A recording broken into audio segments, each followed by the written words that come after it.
opening that idea up to this larger aspect of creation on a very macro level of not only can I create a life, and you have proven because you have one already, but also the business you've created, the life you've created, all the things that we've created, a spreadsheet of whatever, and having faith in yourself that you can do this. You can create things in lots of different ways. And therefore you can also get your mind to get around the fact that it might not look like we thought it was going to look, but we can do this. And what do we need and who do we need to help us to do this? When my heart stops, not a second sooner, I'm gonna finish what I've begun. 'Cause my heart's got a reason to believe in me and a dream and whatever may come. And as long as I'm breathing, I'll keep believing that I'm not done until my heart stops.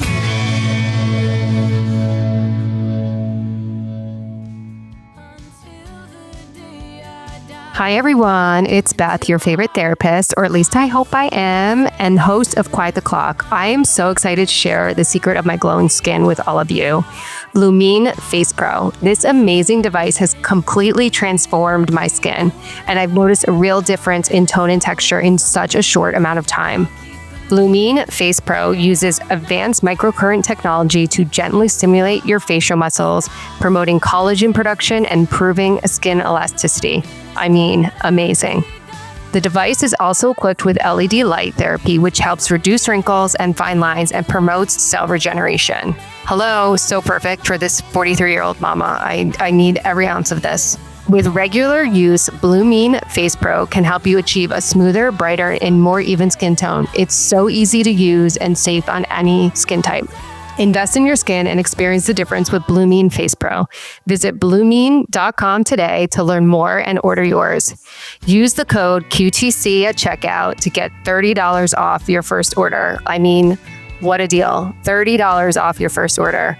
I hope you guys run to blumine.com and get yours and love it as much as I do. Hi, everybody. Welcome back to this episode of Quiet the Clock. I am so excited to have another conversation with my guest today, Elizabeth King. I had the pleasure of speaking with her yesterday and being on her podcast, and now the roles are reversed and I get to ask her all the questions. So Elizabeth, welcome to Quiet the Clock. Thanks for having me. I'm excited to be here. Very excited to have you. So there's lots I want to talk to you about because you're doing incredible work in the fertility space. But I want to talk about your own personal journey first, which I imagine, and tell me if I'm wrong, probably was the catalyst for the work that you're doing now. Yes. And there was more to it that I realized kind of after the fact that when I was 19, my sister was diagnosed with a rare form of cervical cancer. So she had to do a radical hysterectomy. So I was 19, she was 26. She had just gotten married 6 months before. And at that point, obviously was not able to have children. So that was my first intro into anything related to fertility. I didn't even know I didn't know what a cervix was. I didn't know there was fertility doctors. I didn't know anything. And fast forward though, that was at 19. And then when I got divorced at 30, and that's when I really had been around more people and the experience with my sister, of course, to hear about FSH and AMH and all of these acronyms of people that were older around me saying, you know what, you just got divorced. You might want to go get this checked out because they were struggling. Now, this was a long time ago. And I took that advice and I went to go freeze my eggs at that point. And the doctor said that I was young and that I should come back later if I didn't meet anybody, mainly because the way then the technology of the freezing and thawing process was different than it was now. So he basically was, in a sense, kind of protecting my investment, I guess, to a degree of saying, it's not that great right now, come back, hopefully you'll meet somebody, and then later. So I went back at 36 because I was still single, and he's like, okay, let's do it. And the technology had changed to what it is today. And here we go. Then we were on the plan of fertility and IVF and going through all the things. And then I had a situation. I was still single at almost 39. So it was actually just days after my 39th birthday. And met my husband, and I had just had my periods had been really heavy. And I knew something was off with my periods. And I went to my regular OB, did an ultrasound, and they said, you have some fibroids, but they're small. And so it's not a problem. And something in my gut, my intuition was like, I don't know, something just doesn't sound right about that. So I went back to the fertility doctor again and said, I think I want to start using my uterus. And can you just check on this and see what's going on? And he said, you do have fibroids, but they're in the lining. So you're not going to be able to conceive because of where they are. So yes, that you have them. Yes, they are small, but the placement matters. And so he recommended a gynecological oncologist. I did the surgery. I was then 40. After I healed from that, we tried our first month, and we got pregnant with our first son that first month. So I thought, that was check the box, right? Like we did the surgery and now everything was fine. And then, went on to have my second child, and that's when I had a miscarriage, and the situation then progressed. And it was after that first miscarriage when I was sitting or laying in the bed at the clinic to do my D&C, and the fabric drape was between me and the next couple. So my husband and I were here, and the couple next to us was probably 3 feet away, and they were doing a transfer. And I remember thinking at that moment, like, I get goosebumps just thinking about it, of this story that we had for our life was being ripped literally from my body at that point. And they were starting theirs. And I was so genuinely excited for them, because you can hear them, it's a big deal. And I still get full body chills, because that was the moment where I knew nobody prepares you for this journey. Nobody expects to be laying in either of those beds. Nobody knows. No, that's like, such a good point. Yeah. And we hear conversations growing up around cancer or heart disease and things like that, but nobody's talking about fertility, and nobody's talking about what that journey is like. And so that's when I said to my husband, at that point, I had already been a certified life coach for many years, since 2008 at that point. And I said to him, I need to switch to focus on helping people through this process, because at that point I was just doing it for friends, talking with them through the process and things. And so here we are now, 8 years later. Oh my God, amazing. It's so incredible. I speak to so many people on here whose passions are driven out of own personal experience, mine included. So I do want to get more into your work, but I do want to back up to your divorce at 30 and being single in your 30s, because that's a lot of what we talk about on here too, is like timelines and societal pressure and internal pressure. And I'm just curious, like, what that emotional experience was being 30 and ending a relationship right at a time where, maybe you were hoping to start building your family then. We have so many women that are either ending relationships in their early 30s, single in their 30s, and you've kind of experienced both. So I'm just curious how that was for you emotionally, and maybe some narratives that came up around like timelines, or just how you felt through those years. So I wasn't somebody who had always wanted to be a mom. I never thought that I was not going to be a mom, but it wasn't like, oh my God, all I ever want to do is be a mom. That wasn't a narrative that was happening in my head. I was building my business. I was traveling the world. I was doing all the things. And I just had this knowing that I would be a mom when it was meant to happen. So it wasn't something about like wishing about it. It was just, okay, when the time is going to happen, it's going to happen. So it's almost very matter of fact in relation to, it wasn't an emotional connection to that. And so when I got divorced at 30, it was more of kind of like just having all your ducks in a row, more so than having the idea of wanting the family. It was more of like, okay, I need to do my 401k, get insurance on this, change all my bank accounts, and freeze my eggs. You know what I mean? It was more of like, just get it done. And knowing that I was building my business and then single too, that I didn't really have that intention.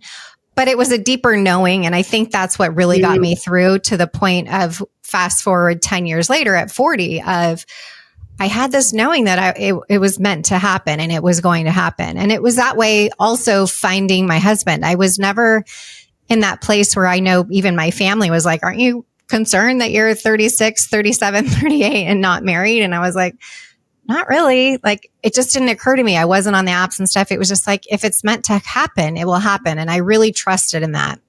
And sure enough, like when it happened, it kind of was like, you know, fast forward to all the things happening at once, which is a whole nother podcast of changing your identity and fast forward to all the things from being a career woman to now having put into this other situation. So I think it's different for everybody that's in their 30s. I think that there is a huge pressure that comes from society to have the expectation of doing all the things. So having a good job or a career, or whatever it is that you're doing, and being a mom and having the great relationship or the great relationship that it seems to be on the outside to everyone else. And what I really tell people who are going through it is just check in with yourself, be true to yourself, and have the faith is this what is meant for your life? And if you don't feel drawn to have children, that's okay too. It wasn't that I felt against children. I just had this knowing it would happen. So it was more of a spiritual awakening, so to speak, of just trusting in the universe or God or whatever you want to call it, that it was meant to happen when it was going to happen. Yeah. And what helped you? Did that knowing always exist? Was there anything to having gone through that divorce that kind of brought you more clarity on like who you are, what you wanted for your life? What was it that helped have that knowing? I mean, I believe in that so deeply. It can be really hard to stay in that when the timeline is not aligning, or, you know, again, there's all these like societal expectations and like blueprints. That's like, these things are supposed to happen by this time. And then when that time comes and goes, we're like in a full state of like anxiety, and it's hard to stay in that trust. But so much happens, so much comes to you when you are in that knowing and in that trust. Yeah. I'm not going to lie. I remember at 38 having a moment. I was in London and thinking, oh my God, if I do want to have kids, I better like get on it and start figuring out how this is going to happen, because it was that moment of thinking that I had a lot of time and that I was young and everything. And then all of a sudden I'm like, oh shoot, I don't have a lot of time and I'm single and I better figure out how this is going to happen. And even still in that moment of panic, so to speak, I still wasn't rushing out to go get on the apps and find somebody or whatever. I think I just didn't have time to be doing that because of the work that I was doing in my life with 2 businesses and everything like that. But in this conversation, you're reminding me there is something very distinct that actually did help me to carry through with that, which was I spoke to a Vedic astrologer when I was 33 years old. I didn't even know what that was at the time.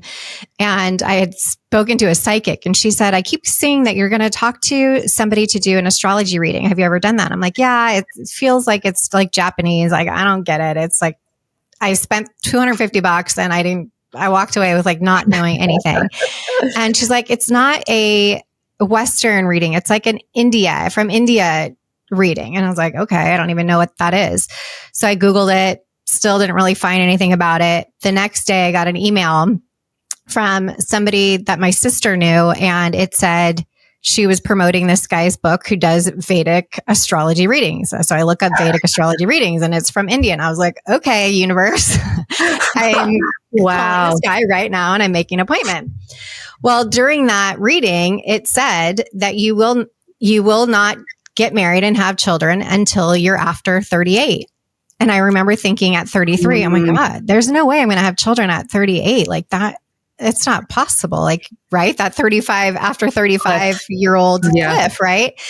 And because growing up at my age, that's what you heard. You heard after 35, your baby's going to not be well. Like if you may have a Down syndrome baby, you may have something else wrong with them or whatever. So that was definitely just a narrative that you would hear normally, I think, in conversation about somebody that was pregnant over that age. So when I heard 38, it was like, oh gosh, no, that cannot be. This has to be wrong. No way, you know? And then the more that I worked with him over the years, the more things started to align that I was like, oh, maybe he is right. Maybe it is going to be that. And so there was something that switched where I started to think, okay, there's a possibility that he's just doing a math equation and translating that, interpreting that to me based on the moon and the stars of wherever I was born and all that. Mm-hmm.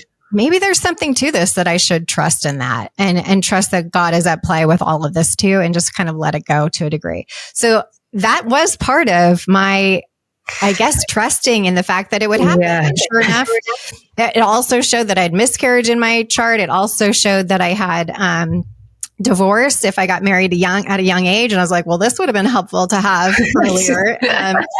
And so, yeah, there was that helped me stay on that path of being hopeful. Yeah, similarly to you, it's interesting. I think, like, in hearing you've seen a psychic and kind of the astrologist, and I think we're all always kind of, at least for me, my purpose of doing those things is sort of reassurance and some more validation to stay in the trust. And I've had, experiences with psychics that have allowed me to do it. This time around with the secondary infertility, it's been a little bit harder, but it's funny because I had scheduled an appointment with an astrologist and I was just like information overload, and I wasn't ready to hear, like, where I was at the end that time which was like, I think the end of last year.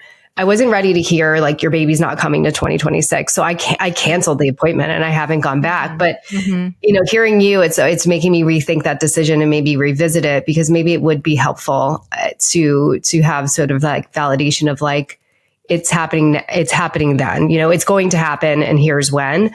I had another guest on too, was that the way she sort of navigated all this uncertainty and unknowns was acting as if it's happening. So how would you show up every day if you had the validation it's happening? And I think that is so, so powerful.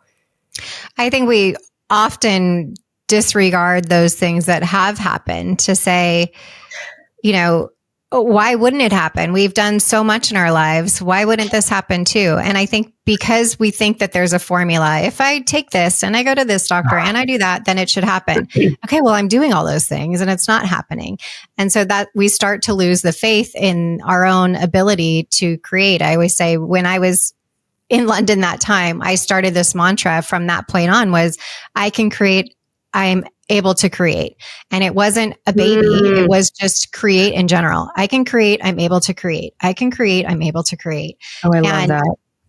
Basically saying to the universe, God, I know I have this ability to create. Like you were saying, you've gotten pregnant. You know that you can do this. Mm-hmm. So opening that idea up to this larger aspect of creation on a very macro level of, not only can I create a life, and you have proven because you have one already, but also the business you've created, the life you've created, all the things that we've created, a spreadsheet of whatever, and having faith in yourself that you can do this. You can create things in lots of different ways. And therefore you can also get your mind to get around the fact that it might not look like we thought it was going to look, but we can do this. And what do we need and who do we need to help us to do this? But just real quick back to the astrology and the psychics and stuff. We also have free will, right? So if somebody says you're going to die tomorrow,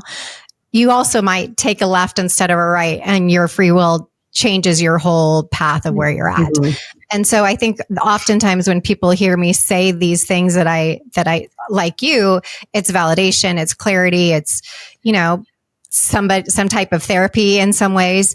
Mm-hmm. It's also the fact that we have the power of free will. So whatever these people are saying, no matter how much they claim to have power over our lives, you have the ultimate power over your life. You are able to decide what your destination and destiny is.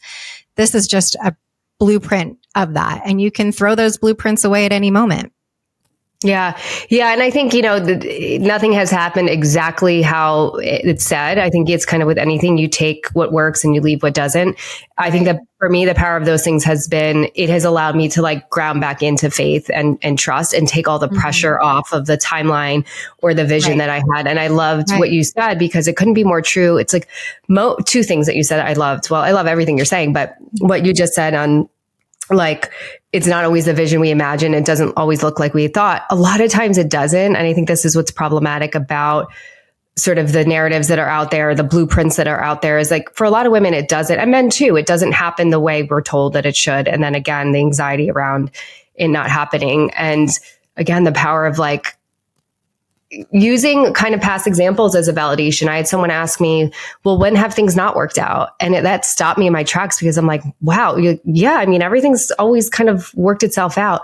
A lot of times not in the timeline that I'd planned, but if I really look at my life, like most things have worked themselves out. And when they do happen, they make sense why they happened when they happened. Right. I talk a lot about spirit babies and I do a lot of work around that as well. And that's another big part of the puzzle is that it's not just up to us of when we want it to happen. And there's another soul at play here. So depending on who you have in your circle of, whether it's you and a partner and or another child or an animal, all of those souls play into this other soul that we want to come in. So as much as we want that baby to come in yesterday, it might not be the right time. And I know just from my own experience, you don't ever want to hear that because you want it to happen now and you want them to want to have it happen now. But if you look at that a little bit deeper and you sit with that a little bit and you talk to your spirit baby and you say, we want you now. I understand it's also on your timing, right? And it's also on, I had 2 other kids at a time. I had a stepson. So there was a lot of dynamics that I would talk to their higher selves when I would lay in bed at night and say, is there anything that any of you need to be telling me so that we can let this spirit come in, this baby come in? Because I know this baby wants to come in. This baby's been coming in and then leaving. And so I really believed in my whole heart that it was meant to come. And what did we need to do to change that? And so I tell people all the time, narrate your daily lives. This is the Starbucks we go to. This is the park we're going to take you to. This is where we drop your brother off at his play dates. This is probably going to be your nanny, or this is going to be where you go to school. I'm writing this all down for myself. And so just narrating that. And then also where is there space in your home? And maybe it's not going to be the home that you're going to be in when your baby comes, but have something that you ground their energy into you to say, this is where I want you to be, whether it's a picture that you love or a candle. I often tell people, or they'll say, it's the office that I'm in right now, but I keep the door closed or something. We'll go to Target and get a cute baby outfit that you like, put it in the closet of your office or put it in the corner of your office and say, this is going to be your space when you come. Right now it's being here where mommy works, but this is where you're going to go. And then we might move when you come because we want more space for you. So narrating and understanding that this idea of the baby coming is so much bigger than we think about it on a day to day, because we're so busy with our mind is all consuming about how do we get pregnant? What do we do? What do we not do? Like, who do we need to talk to? What's happening? Whatever. Talk to your baby, talk to your spirit baby. Let them know that you know that they're kind of knocking on the door, so to speak, to come in, and you're doing everything you can to get them here. Oh my God, I love that. It's so amazing. Yeah, I think that's for me the part. And a lot of women, and I do want to circle back to some more of your personal journey, but a lot of women that I've been on this podcast and a lot of women I've worked with in my therapy practice are very like type A, highly ambitious people. So it's like the focus, and this has been my experience too, especially with the secondary infertility, like we naturally go to the things that we control. So in my fertility journey, it's been the doctors, the supplements, the lifestyle, diet, all of the things. And where I haven't focused enough, I mean, I've read the book Spirit Babies, I've like prayed and all that stuff, but like minimally compared to like the things I'm trying to grasp onto and control. And And I'm curious, like, how you see that show up in your work with the women that you work with and how you help them shift. I mean, what you just said was so beautiful. I literally was writing it down because I'm going to start doing that. How you help them shift and kind of like loosen the grip on some things. Because I've also found for me, the regiments and the restrictiveness of some of the things I've done has been detrimental to my mental health. So like, but then it's scary to lose. It's yeah. And then it's scary to like lose the grip on the things that we can control. So how do you like the false sense of control is really what it is, because we think that we're moving the needle and helping the situation if we're avoiding alcohol, gluten, dairy, sugar, whatever it is that somebody may be doing.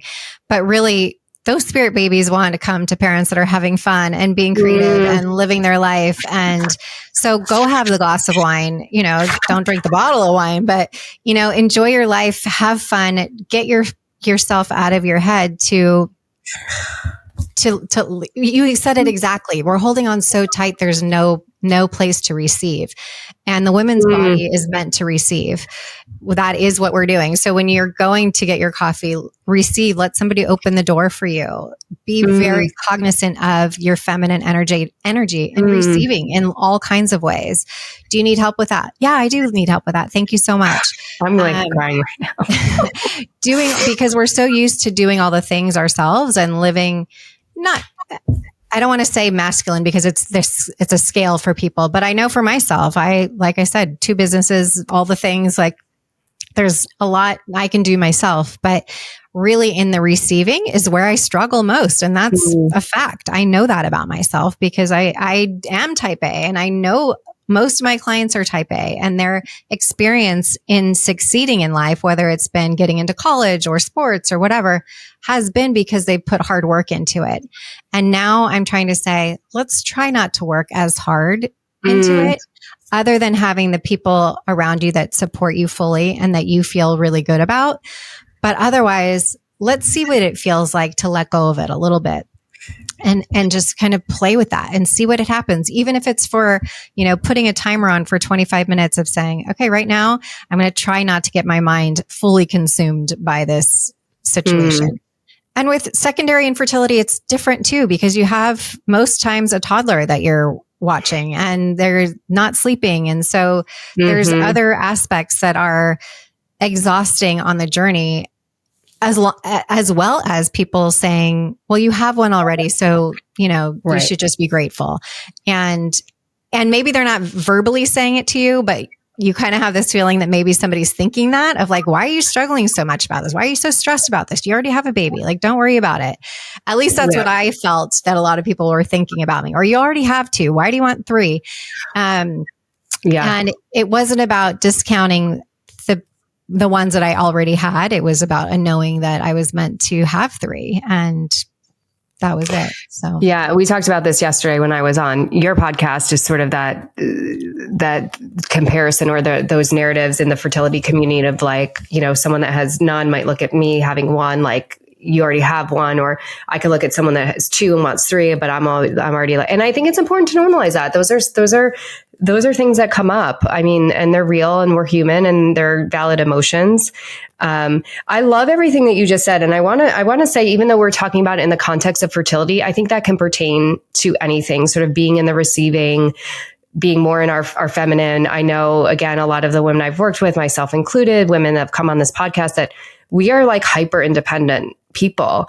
And it's so funny that you're talking, not funny, but like, that's really kind of been a breakthrough for me. I've always known that about myself, that it's hard to receive and ask for help. And part of that is like a byproduct of like how I grew up and things in my family system and family dynamics that sort of created a more hyper independent person. But I think that's such an important focus. Like, and I started to tear up because I haven't been doing that. Like, I haven't been in the receiving. I'm terrible at asking for help. I definitely haven't been having fun or enjoying my life. Like, I definitely have not been doing any of those things. It's been such a struggle. And that's like, I was getting upset listening to you say that. But this is such a silly example, but life is lifing and happening, and it's been a difficult year. And I might've told you this yesterday, but I go to take my son to school. He was off all last week. So it was like, a lot. And I go and I see the sign on his preschool door, and I'm like the snack mom, and I had forgotten all the snacks. And like, I was like, I'm the worst. Like, I forgot all the snacks. I'm texting my partner, his dad, and I'm telling him, and he's like, I can go get them. And my initial thing was like, no, I'll just like find time somewhere in this crazy busy day to go to Target and get all the stuff. And I was like, no, Beth. And I sent him the list, and he went and got, and that was kind of big for me to like do that. But I love this idea. And again, it applies to anybody. I think the idea of trying to receive is so huge. And I'm going to take that with me. I love that, what you just shared. It's definitely a practice. It's not easy. You would think that it is easier than it is. But when it's part of your family dynamic of how you were raised to be that, I'm the same way. It's even harder because you're going against everything that you know in your DNA, literally in your epigenetics, to say, no, I am going to ask for help, and it's okay. And it's safe to ask for help. And maybe this help is going to help me in a bigger way in this way. And it really does come down to nature. I say, look outside your window. When you see animals running around, they're not concerned with anything other than where are they getting their food and where's their people and their tribe or whatever they're with. And being in that space of just like running around and having fun and chasing whatever and receiving when they're meant to receive and giving when they're meant to give. And it's just natural. And that's what we want to try to get back to, is what is natural for us. And again, it's different for everybody, but reminding yourself of what did nature put me here to do as this beautiful feminine energy, right? Like, let me try to get back to that a little bit. Amazing. And tell me if I don't have this right, but I think part of what I know of you is that you did freeze at 36, but when you went to use those eggs, they did not survive the thaw. Is that right? Correct. So I had 11 eggs that were frozen, 8 didn't survive, and then the 3 that did fertilize didn't make it to blast to day 3. So that was tough because we thought after the losses that we would, okay, it's finally time. We're going to get into that insurance policy that I did at 36 and see what we can do there. And I'll never forget the phone call, like we talked about yesterday. You every other day, there's some sort of phone call that you're waiting from the fertility clinic, whether it's blood results or whatever it is. And, you know, that one, I was at the DMV in line and hearing him say, you know, sorry that this is what the situation was. I was like, oh my gosh, I couldn't believe it, really. Yeah, I think it's important to talk about. And I'm grateful for you to share that, because so many women, like, egg freezing is becoming more accessible. We're still not all the way there yet. But a lot more women are freezing their eggs. It's a lot of what we talk about on here. And really what's attached to it is this idea of an insurance policy, but we have to be really careful that it's not a foolproof insurance policy. We don't know what's going to happen with our eggs. You know, you're a prime example of that. I'm in a situation now where, you know, I wish I had frozen more eggs, but there's just like so much uncertainty around it. And I think we have to be really careful to call it like an insurance policy. Right. I think it's still bad if you do want to preserve fertility option. I think it's still good to do, but we need to be really mindful. It might not be the full insurance plan that we are hoping it to be. Yes. And I think part of what I try to tell younger women is absolutely freeze your eggs. I'm a big proponent of doing that. And if you are open to freezing embryos, I think freeze embryos as well, even if it's a sperm donor. And we can talk about that later too. But I think really where there's a gap is these women come in to freeze their eggs single, and they aren't told what the process is when you want to go back and use them. The step by step, what's going to happen? How does the thaw work? And then what goes on? And then the fertilization, and then what happens? And what are the statistics of all of those 11? Because you think, okay, I had 13 follicles. They were able to freeze 11 healthy eggs. So you assume the 11 means that's what I have. they don't tell you the attrition of how that process works when you're in an egg freezing situation. I feel like they're getting a little bit better if you're doing a full round of IVF with a transfer involved at the same time, that they kind of go through that whole process. But at least from most of the time that I know with egg freezing, it's kind of like you sign up, you get it done, and then they don't really tell you what's going to happen after. We'll send you a and you just bill for the freezing, and then we'll see you whenever you're ready. But they don't say when you're ready, this is what to expect. Well, and I know for a lot of women, myself included, it's kind of like you do it, you get it done, and then you forget about it, because it's kind of like part of the process is this relief of like, I have these things in the bank, and like you kind of just go on with life, and you don't know much about it until you have to revisit it, and it can be years later, many years later after freezing your eggs. So I think it is, and that's the thing in this whole fertility space, is this educational gap, which is criminal in my opinion. But I'm curious in terms of having just children over 40. I want to talk about that a little bit more. When you went to try for your first, you were 41, you said? I was 40. So I got pregnant at 40 and then delivered at 41. Okay. And so being 40, walk me through like deciding to try naturally, because I think that's amazing. And I think that's not encouraged enough. Again, there's all these narratives around the cliff being 35 and women can't get pregnant in their 40s. And I always found it for me too reassuring to hear stories of women getting, and I know everyone listening will appreciate this too. Like it's possible. And for you, it was 3 times over. So I want to hear definitely more about that.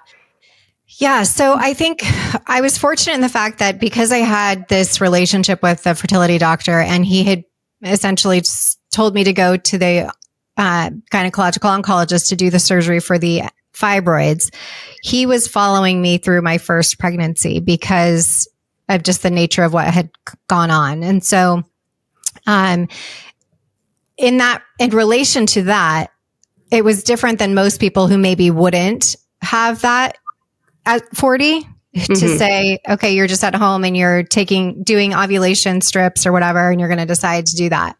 So I was tracking to see, I'm very data driven. So I love to see the numbers and all of that. As much as I'm super spiritual, I also like to know where we're at. So I was fortunate to say, okay, I know that I'm ovulating.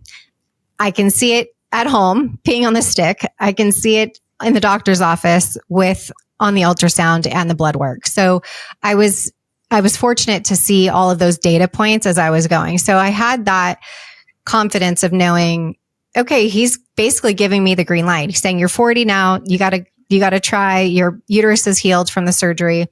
Go ahead and go. It was like almost like your wings were clipped. Like we took the little bird in that was sick, and now, okay, go off, go do your thing and come back. And then literally I was traveling and for work. I was in Atlanta at the West End downtown, and I peed on the stick May 17th, 2016. And I got down on my knees and I thanked God because I was shocked. I could not believe that I got the 3 positive pregnancy tests in the hotel room. I couldn't believe it, Beth. I literally was like, my prayers were answered. Like, oh my God, I will never forget that, And so I then went back to the doctor when I got home, and he started to follow me weekly as a fertility doctor would. So, we saw the progression of, is a sac in the right place? Is there a heartbeat at 7-8 weeks? The whole thing until 12 weeks. At that time, it was always 12 weeks that a fertility doctor would follow you. So that went all really well. And I was really, in my mind, the age never occurred to me at that point. It wasn't in my consciousness, I have to say. And I think a big part of that is what helped me on my journey, especially on my last one. I have a funny story that I was seeing the FMF with my last one with all of them, because I had placenta issues. So every week you would go, or every time you would go, which was multiple times a week to get checked for you and the baby, it would say, here's your name, any medications you're on, is there anything that's changed this week, and how old are you? And so one time my husband's coming with me, and this is like 3 weeks before I'm about to deliver. And I put on there that I'm 42. And he's like, you're not 42. And I'm like, what do you mean? I'm not, I was like, no way. Are you kidding? Cause I'm bad at math. And so I thought he was literally like just joking with me. He's like, you're not 42, you're 43. And actually I was almost 44, like 2 months from being 44.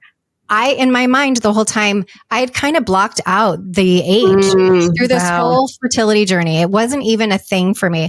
Yes, of course, people had said about the geriatric or, advanced maternal age. I joked, like I laughed at it. Because I didn't feel this drive of this spiritual thing that I had going on of saying that I had this knowing was so eclipsed the age that it literally didn't register for me, to the point of quite literally thinking that I was younger than I was. But the other thing to that is having this knowing. And if you have this knowing in you of like, I do have this knowing that I'm meant to do this, and trusting that, because we're so built to question it because of your age, or because of whatever. And after I was having my losses and going to get second opinions in different clinics, they would just automatically look at my age and say, you need to do an egg donor. And I'm like, but I just had a baby not that long ago. How is that possible? I don't think so. And so we were kind of simultaneously going down the road of, yes, we will probably have to do IVF again or an IUI or something, but we're going to keep trying at the same time because my body's getting pregnant. So I know something's working there and I'm going to trust that.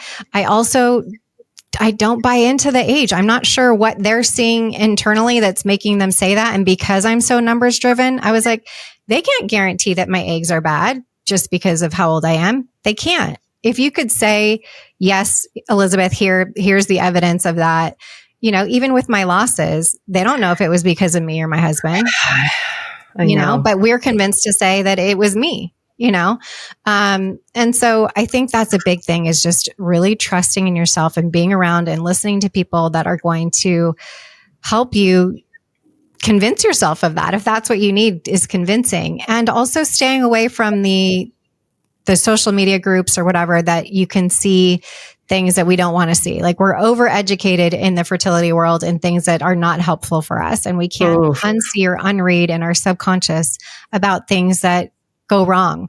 And we don't need a reminder of what can go wrong. We know that very clearly. What we do need is what can go right. And those situations of what can go right.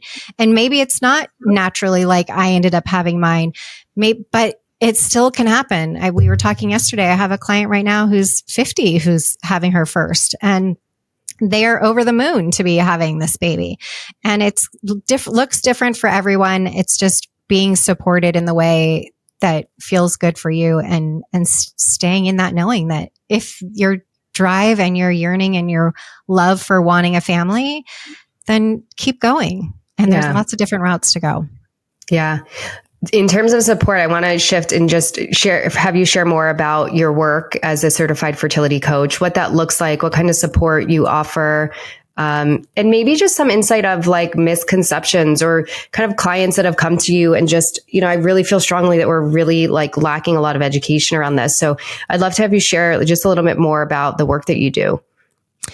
So each fertility coach is different. I think one of the things that we're still struggling with in general is, what is a fertility coach? Most people don't even know that exists. It's kind of like when I did my certification of life coaching in 2008, it was like, oh, you live in California, you're a life coach, and you probably eat sushi and do yoga. And I was like, yeah, kind of.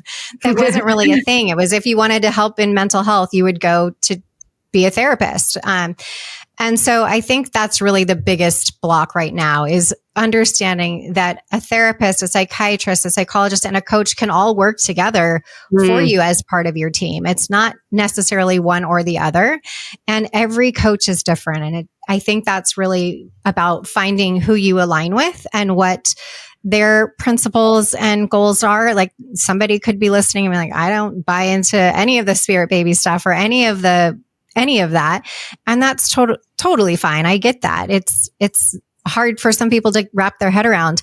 But at the same time, for me and my experience with my clients, you can't talk about one without the other.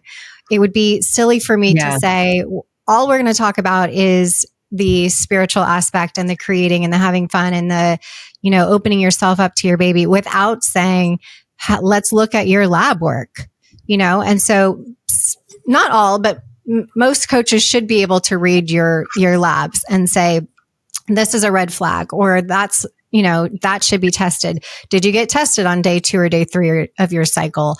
What were your periods like when you were a kid? Did you have cervical mucus recently?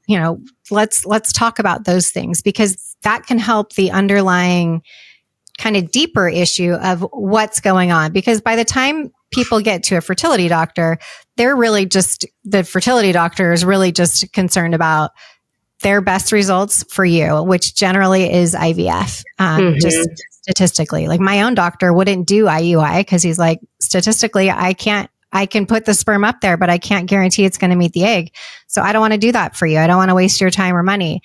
And for me, I was like, I wanted to do that because that was an area that wasn't so extreme as IVF in my opinion, but I also understood what he was saying. So it just depends on everybody's path and what they feel comfortable with doing. But I think because each coach is different, finding somebody that really resonates with you and that you align with and that can help, one, be your advocate, but also help you navigate the big decisions that need to be made. Do you need to switch to thinking about an egg donor? I have so many stories of amazing babies that are via egg donor that it's, they just wish that we would have had the conversation earlier. And unfortunately, I say it's like a breakup. You're only ready when you're ready to do that. I cannot convince you of that. Nobody can convince you of that. And you need to do all you can do before you get to that point. Same with surrogacy, right? You don't ever think that's going to be your story. And so, but once it is your story, I say, get ready because it's going to happen fast and it's going to be super fun. And you're going to have the same conversation of wishing that it would have happened before. So it's kind of just this doorway of opening yourself up to different aspects and sharing the dialogue of what I've been through or what clients of mine have been through with still keeping their privacy, but knowing that there's hope when you may not feel that there's hope. And, I work with my patients basically on a day-to-day, depending on what it is that they're going through. Because when I was going through either my divorce or fertility, it is an everyday, who knows what's going to come up, right? If I'm like having a full-on meltdown and can't stop crying, but my appointment's not till Tuesday at 10 for an hour, that's not going to be helpful for me right now. And people always say, well, how do you maintain that with your clients? It's cyclical. Not everybody's going to need help every single day.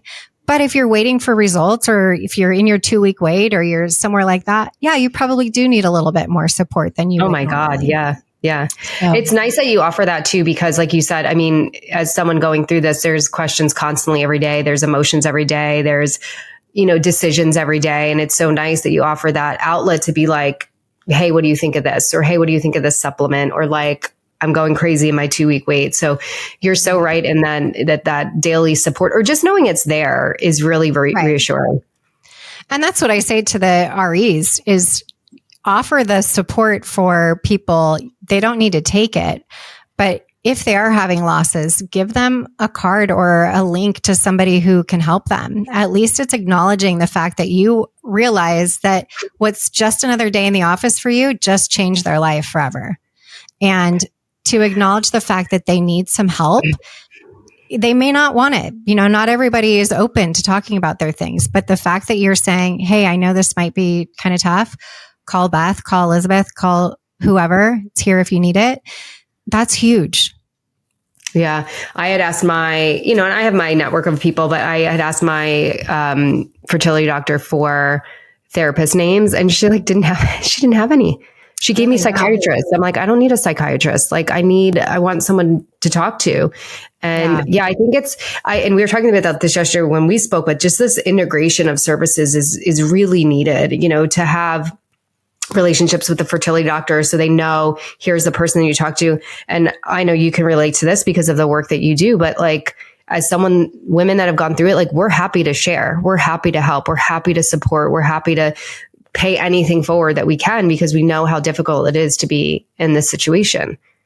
Absolutely. Yeah, that's the whole reason, right? We don't want anyone to feel alone in this situation. We don't want anyone to feel what we felt. And that also to me feels like a very collective healing of women and men in general, not just women. I feel like we have taken that on, but I know my husband, it was very painful. He still will tear up when we're talking about it, or if somebody talks about it or he sees it on TV, because it was really, really difficult for him to go through it with me.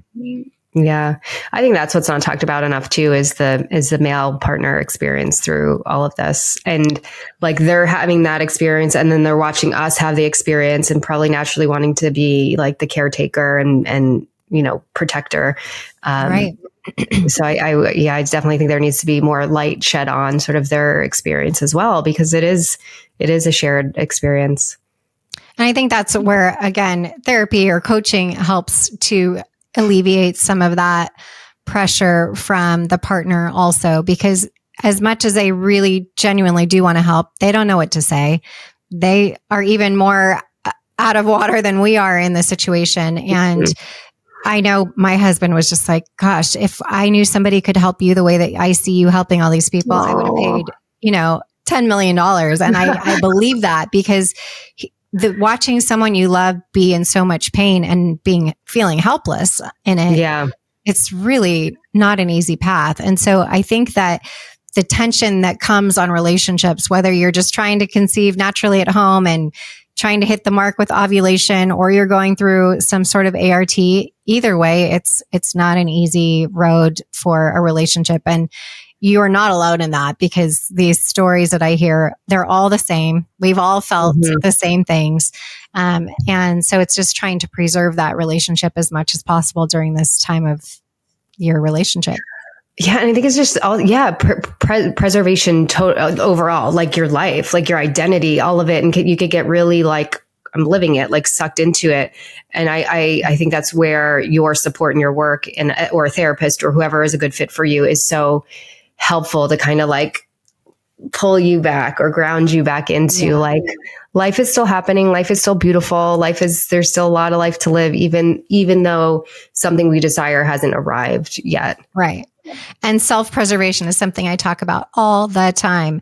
It's okay to protect yourself in these times. So if you don't feel like going to a baby shower or a kid's birthday party or family, or you need to block out some friends for a little bit, whatever's going to preserve yourself in this time is what needs to happen, because we can't afford the wasting energy.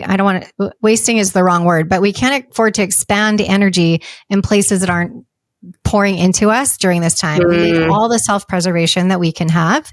And unfortunately, that means blocking out some people or putting up boundaries to people that are not the healthiest for us, because as I mentioned, it's all consuming when you're on a fertility journey.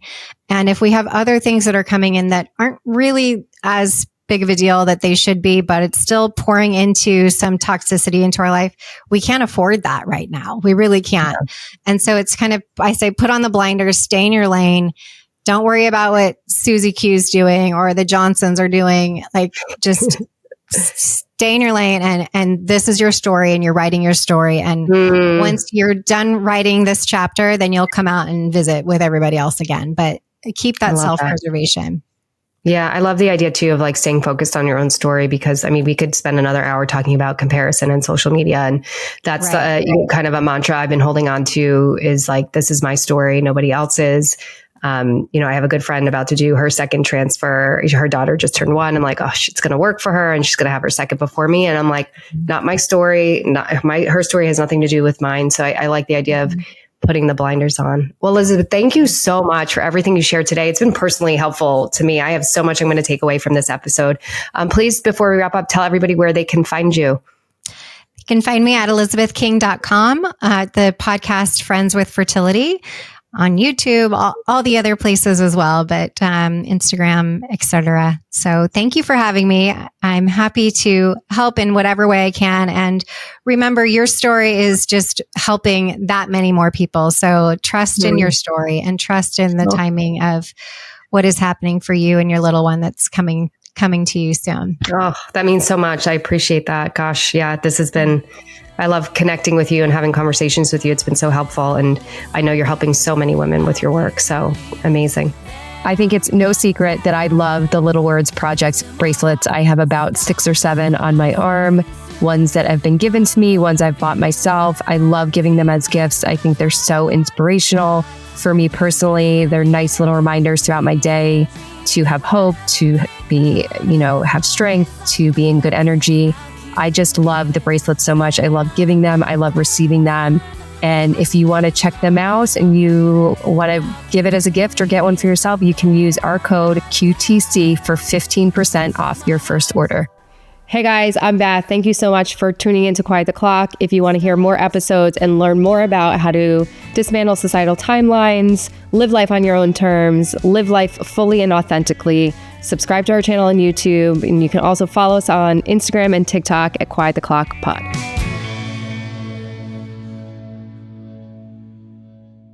You guys, I'm really excited. We just created all this amazing merch. And so if you're loving the podcast and you want to support our cause and continue to hear amazing episodes, please support us by buying some merch. I am living in these sweatshirts every day. We have a range of colors. We have hoodies, we have mugs, we have hats, we have journals. We have all of the things, and I love having them on because it's just a reminder to quiet the clock, to slow down, to let life unfold and be happy. So there's meaning and purpose behind wearing it too, which is a nice reminder. So check out our website, quiettheclock.com, to get your merch.